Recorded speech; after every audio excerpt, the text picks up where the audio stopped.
ఉపకారం చేస్తాడట.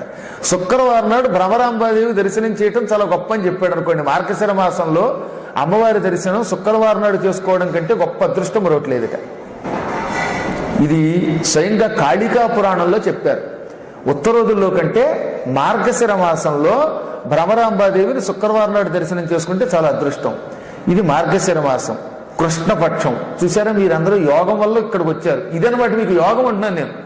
ఈ యోగం వల్ల కొంతమందికి భగవంతుడు ఆ పూట యాక్చువల్గా రేపు రావాలనుకున్నామండి, కానీ కొన్ని కారణాలతో ఇవాళ వచ్చామండి అని చెబుతున్నారు ఇందాక భక్తులు. నాకు పైకి వచ్చి కొంతమంది, కింద వచ్చి కొంతమంది. పొద్దుట ఫోన్లో కూడా చెప్పారు. ఒక ఆయన అయితే ఎవరైందాక విభూతి పెట్టుకున్నవారు, వారు ఎక్కడి నుంచి వచ్చారంటే ఒంగోలు కదా అన్నారు. వారు ఒంగోలు నుంచి వచ్చి ఇక్కడే ఉంటారట. ఇంచుమించుగా వీలున్నంత వరకు 15 రోజులు ఉంటారట. యోగం చూడండి. గురువు గారి పురాణం ఉందని తెలిసింది ఎప్పుడో ఫోన్లో చెప్పాను. ఈ రోజు వెతుక్కుంటూ వచ్చారంటే అమ్మవారు ఈ పూట నువ్వు ఇక్కడికి వెళ్ళు అంది. రేపు ఒక ప్రత్యేకత ఉన్నది. సప్తమితో కూడిన శనివారం ప్రాతకాలంలో మల్లికార్జునుడి దర్శనం అంటే బెల్లవనము కింద గుడి కట్టించడంతో సమానం మార్గశిర మాసంలో. అంటే ఇవన్నీ మీకు భగవంతుడు కల్పించిన వరాలు, అందుకు చెబుతున్నానన్నమాట.